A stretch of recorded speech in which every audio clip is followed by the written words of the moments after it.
Salam.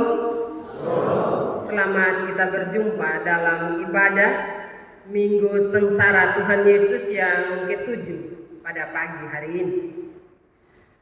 Bapak, Mama, saudara-saudari yang saya kasihi dalam Tuhan kita Yesus Kristus, tema yang akan kita renungkan bersama pada ibadah pagi hari ini yaitu yang terluka yang menyembuhkan. Sekali lagi, yang terluka yang menyembuhkan. Bapak, Mama, dalam kehidupan kita sering kita bertemu dengan kenyataan yang bersifat paradoks. Seperti ini, Bapak, Mama. Kita yang benar, tapi kita yang harus minta maaf. Kita yang sakit, tapi kita harus mengurus atau melayani yang tidak sakit. Kita kecewa, tapi kita harus melakukan atau menerima saja kekecewaan itu. Ini gaya bahasa yang ada di tema kita. Padahal yang wajar itu adalah orang yang terluka justru yang butuh kesembuhan. Tapi Bapak, Mama, firman Tuhan pada pagi hari ini menunjukkan sesuatu yang berbeda. Sesuatu yang paradoksis, yang terluka, yang menyembuhkan. Nubuat tentang hamba Tuhan yang menderita ini sudah diucapkan oleh Nabi Yesaya sekitar 700 tahun sebelum Tuhan Yesus lahir. Tapi nampak jelas gambaran penderitaan Tuhan Yesus dalam nubuat ini, di mana ia ditolak dan diremehkan, dianggap sebagai anak seorang tukang kayu di Nazaret, yang kemudian menjadi filsuf jalanan. Bahkan walaupun sejak lahirnya dipenuhi dengan tanda-tanda ajaib,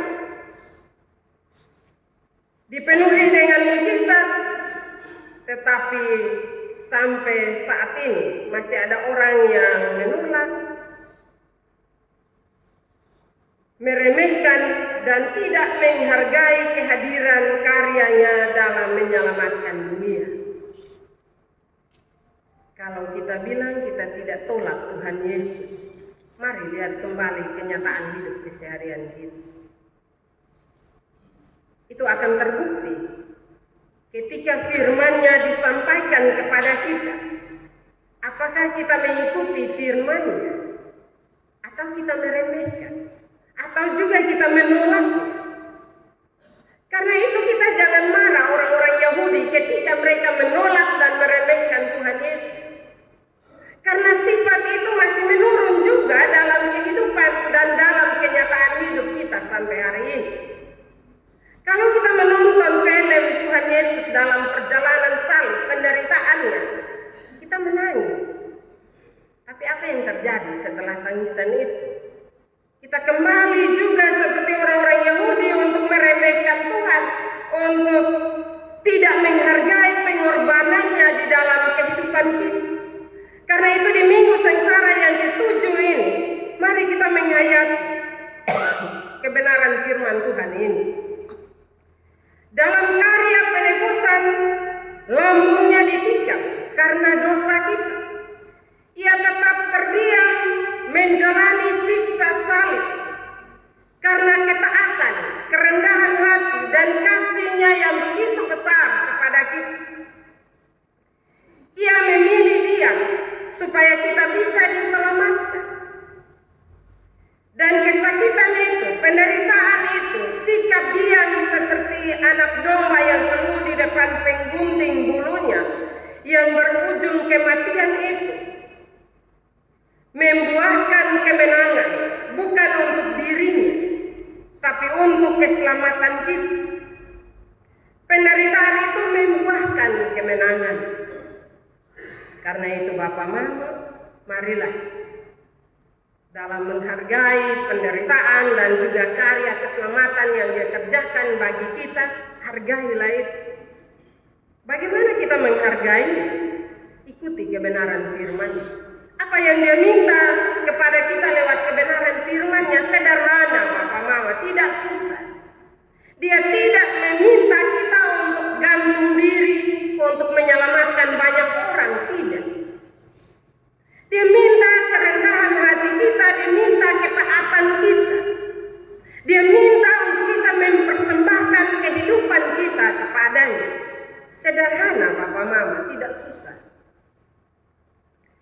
Bapak Mama, saudara-saudari yang dikasihi Tuhan, ini adalah gambaran karakter hamba Tuhan yang dinubuatkan oleh Yesaya dan digenapi Tuhan Yesus untuk menjadi teladan bagi kita, hamba-hamba Tuhan, bagi kita sebagai anak-anak Tuhan.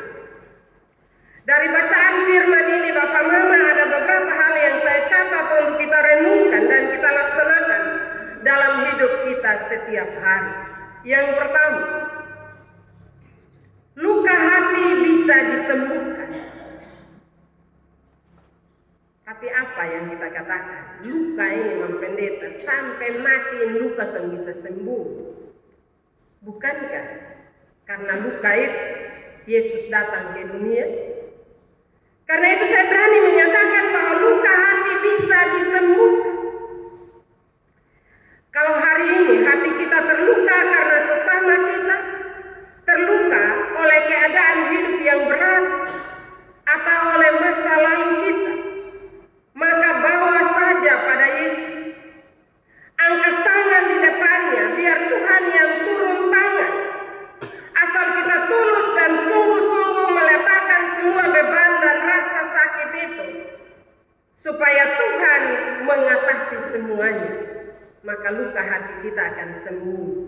Sebesar apapun luka itu, pasti sembuh kalau betul-betul kotong serahkan kepada Tuhan.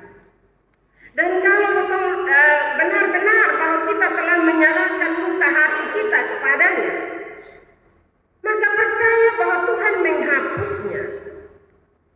Hanya ini kadang kotong manusia ini luka hati nih, ya kotong suka kasih maaf orang, kotong su minta Tuhan untuk menyembuhkannya.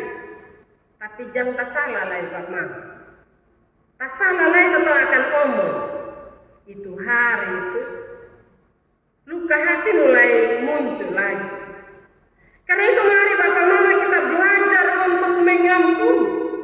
Kita belajar untuk melepaskan kesalahan-kesalahan yang orang buat bagi kita. Dalam penderitaannya Tuhan Yesus tidak membalas, tetapi tetap mengasihi. Bahkan meminta pengampunan dari Bapaknya untuk menebus dosa dan kesalahan kita. Dalam keadaan apapun jangan sampai Bapak Mama rasa kasih kita hilang. Karena kalau rasa kasih kita hilang, maka pengampunan tidak akan terjadi dan kita pun sulit untuk mengampuni. Karena itu Bapak Mama, sekali lagi, yang pertama luka hati bisa sembuh. Yang kedua, kita belajar untuk mengampuni. Dalam doa Bapa kami, kita selalu berkata, ampunilah kesalahan kami seperti kami mengampuni kesalahan orang lain. Itu berarti kalau kita tidak mengampuni, maka kita juga tidak diampuni. Karena itu Bapak Mama, jangan sekedar kita hafal doa Bapa kami, tetapi coba kita praktekkan itu dalam keseharian kita. Kalau doa Bapa kami itu kita praktekkan dalam kehidupan kita, maka ketong selalu marah lama-lama Bapak Mama. Kadang orang juga berdoa Bapa kami, tapi kebencian itu terus ada dalam kehidupannya. Ini hari dia doa Bapa kami, besok dia benci orang, dan seterusnya. Karena itu sekali lagi saya mau mengatakan bahwa doa Bapa kami itu doa yang diajarkan oleh Tuhan Yesus, tetapi juga Yesus melakukannya. Artinya bahwa sekuat teladan hidup Yesus tinggalkan bagi kita. Untuk apa dia menderita? Itu semua karena dia mengasihi kita. Dia mau agar kita juga saling mengasihi. Dan ketika kasih itu ada dalam kehidupan kita, maka kesalahan-kesalahan yang kita lakukan, bahkan orang lain lakukan, tidak akan kita simpan lama-lama. Karena kita minta Tuhan untuk mengampuni kita, tapi kita juga minta Tuhan mengampuni musuh-musuh kita. Hal yang ketiga, menjadi alat kesembuhan bagi orang lain. Tuhan Yesus terluka tetapi Dia menyembuhkan. Tuhan Yesus mati tapi untuk menyelamatkan. Ini paradoks, tapi ada benarnya. Karena bila penyembuhan itu datang dari orang yang sedang sakit, maka nilai penyembuhan itu lebih besar dan akan terus memberi motivasi bagi orang yang disembuhkan. Bila pertolongan datang dari penderitaan atau dari keterbatasan kita, maka nilai pertolongan itu akan sangat berharga di mata Allah. Sebab pengampunan, berbuat baik saat berkelimpahan. Bapak, mama, saudara-saudara yang saya kasihi dalam Tuhan, tapi kasih yang tulus diuji saat keterbatasan kita. Kenapa hal itu saya katakan dalam kehidupan kita? Kadang ketika kita sakit, orang meminta pertolongan kita bilang apa? Lupu mata taruh di mana? Lu lihat beta sakit kok. Atau ketika kita kekurangan dan orang minta bantuan kepada kita juga akan marah. Lu tahu-tahu beson ada lain, lu datang tambah lain. Lu pikir lu sendiri yang susah kok. Tapi mari kita belajar dari Tuhan Yesus. Dalam penderitaan, Dia tidak menolak itu. Karena kasih-Nya yang begitu besar, Dia mau menyelamatkan kita. Karena itu dalam keterbatasan kita, dalam kekurangan kita, mari kita belajar untuk mengasihi. Mari kita belajar untuk memberi yang terbaik dari kehidupan kita. Karena kita telah diselamatkan. Kita sering berpikir bisa membantu sesama bila berkecukupan atau bila ada yang lebih. Tapi firman Tuhan hari ini mengajarkan yang terluka pun bisa menyembuhkan. Dalam segala keterbatasan pun kita masih bisa menolong orang lain. Karena kita adalah hamba-Nya.